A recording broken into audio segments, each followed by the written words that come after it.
What's up guys, my name is In Your Face Kai and today I will be reviewing a Sonic game.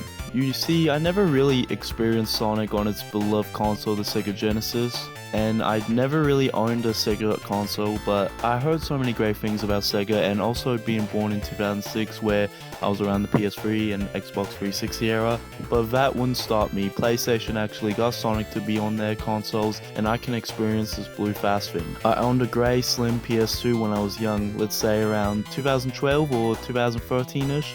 I actually played a lot of PS2 classics such as GTA San Andreas, Ratchet & Clank, WWE SmackDown vs. Raw 2006, and many more. But I also owned these two collection games, and it was the Sonic Gem collection and the Sega Genesis collection. See, you would think the Sega Genesis Sonic games, like the first one or my personal favorite, the second one, or even the fan favorite Sonic 3 would be my first Sonic game I've ever played. But Sonic Gem Collection was the first I touched, and I think this is the game collection only featured the spin-off games. It's got a collection of Game Gear and Sega Saturn games, and honestly I didn't play much of those games except for the one I'm reviewing.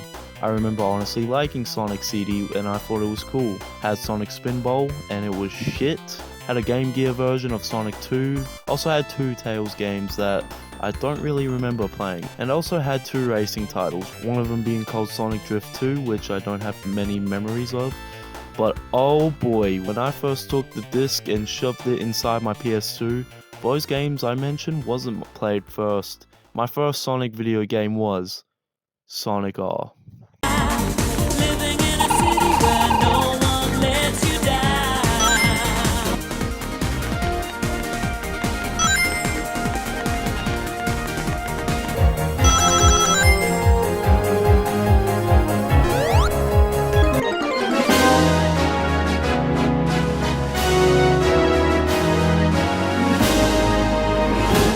Honestly, I know, what a weird start to start off my Sonic journey. Like, I could have started with Sonic 1 from the Sega collection, but young me wanted to play this Sonic racing game. The game is basically what I said, it's a third-person running racing game where you play as iconic Sonic characters and some of the heaviest controls I've ever played on a racing game. There wasn't really any known Sega Saturn Sonic titles. I think there was one that was called Sonic 3D Blast, which I've never really played, but tell me how you guys thought about that game. Sonic R, I'm guessing the R clearly spells for racing, is in my opinion the better racing game than Sonic Drift 2. And forgive me, I was young playing it, so maybe my opinions changed. The plot of this game, well, clearly nothing. When I read about the game, nothing was really told, and I don't know about the manuals either. In the beginning of the game you can only select 4 Sonic characters. I know when I remembered playing there was so many differences with the characters. When playing Sonic, he's fast and has a double jump. Tails, who can glide for making the shortcuts easier, and then Knuckles, who is my favorite to play because not only he can glide, but he also moves easier than the others. And Amy, the only one being in the vehicle, the worst one. Why? Because she's so fucking slow. You can actually unlock characters by getting the Sonic tokens. You can get Metal Sonic, Creepy Tails, Metal Knuckles, and Egg Robot. You can also unlock Eggman as well by beating the whole game. There's only 5 stages in this game, and it's kind of disappointing, and all the tracks have the letter R in the start of their name. If you have a speech impediment like me, have fun saying those. The levels are okay, some of the levels can be confusing, especially with the shortcuts and the heavy ass movement, but I remember playing it fine, I wasn't having a hissy fit. Also, you can collect Chaos Emeralds by collecting many rings and levels.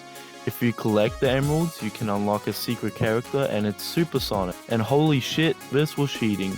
I don't know if I had any multiplayer experience with my brother in this game, but holy shit, if you use Super Sonic, it's an easy win.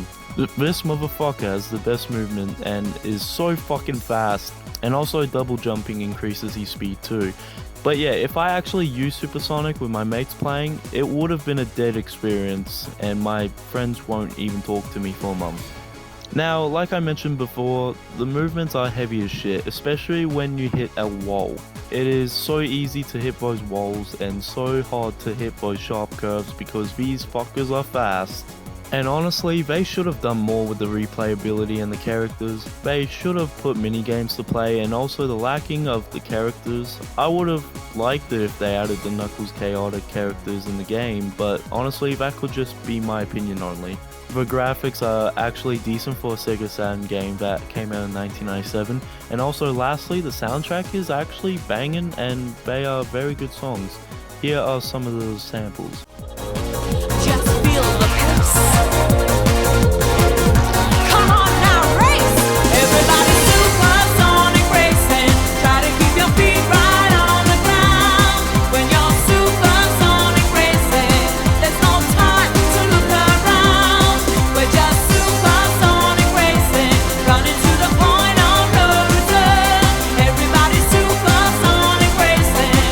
Come on, let the fire burn. Can you see the sun is shining on me? It makes me feel so free, so alive. It makes me want to survive. And the sky, it makes me feel so high. The bad times pass me by, 'cause today it's gonna be a brighter day. Can you feel the sunshine? Does it brighten up the day? We all need to work together to build a better life, to make it what we feel. We have to make it real. We all need to remember that nothing in this world comes for free. We have to make it what we want. Just you and me and everybody. Work it out, think of. Honestly, despite the heavy controlling and the lack of levels, and also I think this game gets a lot of disrespect or not loved a lot, but in my opinion I don't really think this is a bad game. I mean, that could just be the favoritism being the first Sonic game I've ever played talking, but honestly it's pretty decent. I would say it's a guilty pleasure game if you're bored of playing the main Sonic titles, but maybe I should replay it just to get that feeling again and see if my thoughts on the game changed. The levels were pretty decent and the shortcuts were really extreme. Sonic R has this charm, especially with the music. It's not the best Sonic game, and maybe it's also not the best Sonic racing game, but it's not the worst shit ever, and it's not meant to be taken seriously, and I like it. And I will always cherish those young memories and crazy saying that this was my first Sonic game I've ever played. Well, it's been your boy In Your Face Kai, and I'll see you in the next video. Peace.